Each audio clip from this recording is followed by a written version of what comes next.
I have spent the last 10 years understanding the field of personal finance and what types of things can influence people to make bad decisions. With a degree in finance, 2 licenses in investing, 2 more certifications in finance, and a career as a financial advisor, I can tell you that one of the most life-changing skills someone can develop is to recognize bad money habits and change them. In this video, we're going to look at 7 of the most common bad money habits that people can have and tips on how to break them. The first bad money habit is paying yourself last, which is one of the themes in the book Rich Dad, Poor Dad by Robert Kiyosaki. He explains that poor people have a habit of paying themselves last. As soon as their paycheck comes in, they immediately start giving out their money to other people. Common examples of this for Americans today are monthly payments on a new iPhone or a new Apple Watch, 6 different streaming services that you have to pay for monthly, maybe shopping at the Nike store or Nike.com, or going to bars and restaurants very often. Whatever else it is that you spend money on other than like rent. And only after covering all of those expenses do they calculate what's left over and maybe save a little bit of their money for themselves. The alternative is what he calls the rich people's habit, and that is paying yourself first. So for anyone who does not yet have an emergency fund built up in their bank account, it can make a lot of sense to put away just 3 or 5 or maybe 10 or 20% of your paychecks into an additional account that you're really not touching. The money that you put into that account will be your money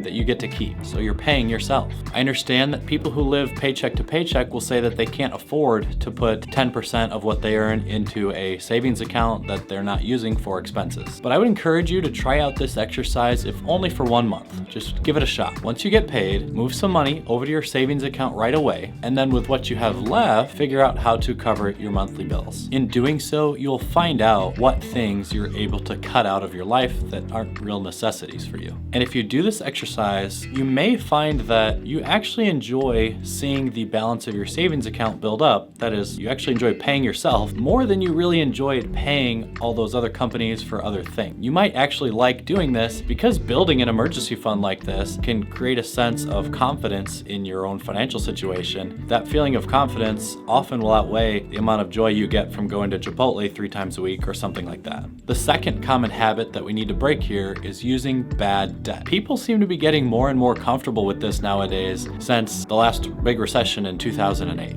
After the crash in 2008 through the beginning of 2009, there were 5 or 10 years there where a lot of people were very scared to use any type of debt or leverage in their financial situation, and it forced a lot of people to learn to save up for things that they want to purchase rather than getting a loan for those things. But in the past couple of years, consuming debt ratios have been increasing, meaning more people are using debt to purchase things. I think we all know credit card interest rates are extremely high and never a good idea to be paying. Many car loans in 2023 are 6, 8, sometimes 10% interest. And almost any other type of payment that you have to make monthly is really good at getting other people rich with your money and crippling your own finances. So get used to actually saving up for things you want rather than seeing them and then purchasing them and then paying for those things plus a lot of interest after the fact.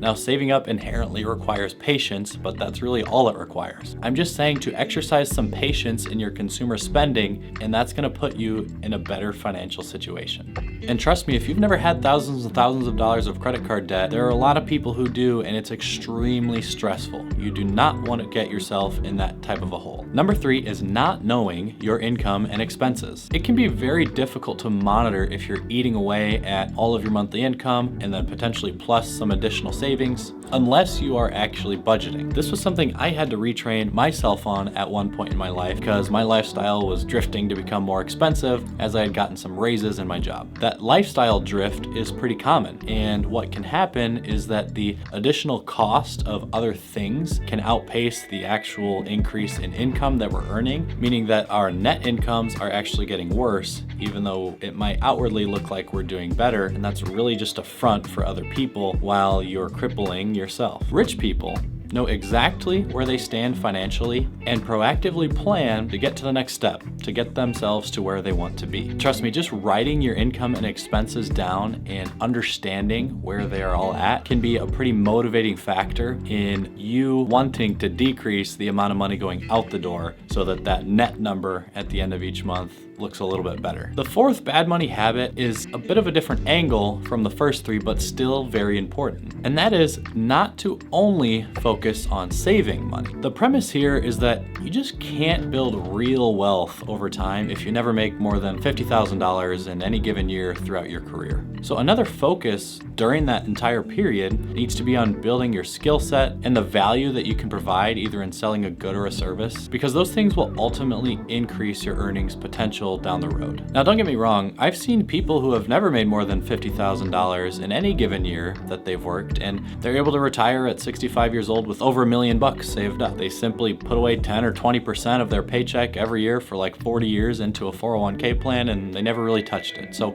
that can work. But if we want to talk about true financial freedom, to me, that has to involve things that will get you to a place where you can buy the things you want and do the things you want to do before retirement age, and also have additional flexibility after retirement, that you're not just on a fixed budget, you really are free. Number 5 is waiting too long to invest. As much as people on the internet like to talk about hot stock picks, as much as personal finance Reddit posts like to praise Vanguard funds for their indexing, even though there are a handful of other companies out there who offer identical indexes for lower cost, the reality is that the specific investment vehicles you choose to utilize while building wealth typically are not the most important factor in your ability to build wealth. And actually, two things that matter much more are, first, asset allocation, which basically means the amount of risk that you're taking in your investments, and we can talk about that in a different video. But second, the biggest one is time. Time in the market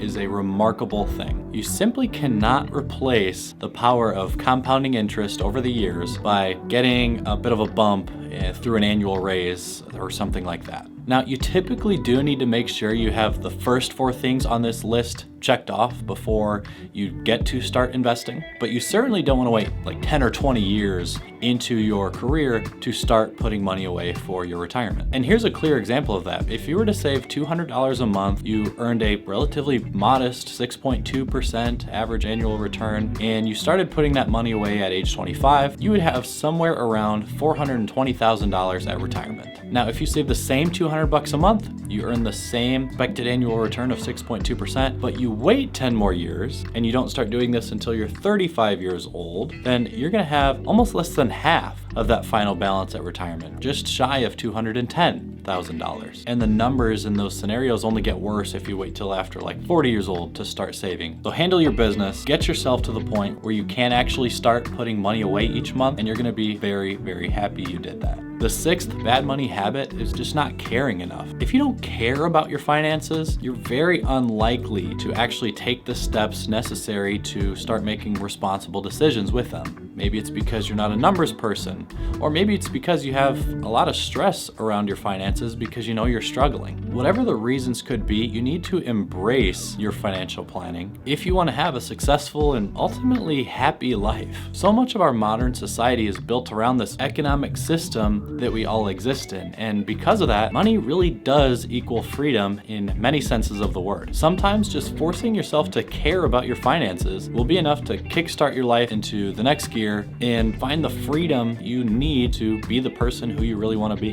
Finally, number 7 is that poor people are often not buying that many NFTs or any of these new groundbreaking cryptocurrency schemes, also called cryptocurrency projects, because they are a true form of art. And I bet poor people have not seen the clip of Paris Hilton on Jimmy Fallon from 2001, where they both have a wonderful discourse about which monkey NFTs they had each invested like $500,000 into and why they liked them so much. One of them basically says that they encouraged the other person to get into this monkey NFT scheme, and the second person is so grateful to the first person for showing them the light on this wonderful, miraculous financial vehicle. Don't mind the fact that most NFT projects have dropped in value by over 99% since early 2001. Paris Hilton and Jimmy Fallon are still rich, so they're fine. And also, do not mind the fact that one of these groundbreaking crypto projects, literally called Cumrocket, went from 3/100,000ths of a penny per coin all the way up to 22 cents per coin, and then subsequently the market cap went up to like $30 million. The founders pulled all of their own money out of this project, and the price has subsequently dropped about 99.999% to where we are at today. None of these stories of large-scale digital financial fraud are going to prevent you from getting rich. So if you don't want to be poor anymore, you should consider these. As always, Thanks for watching.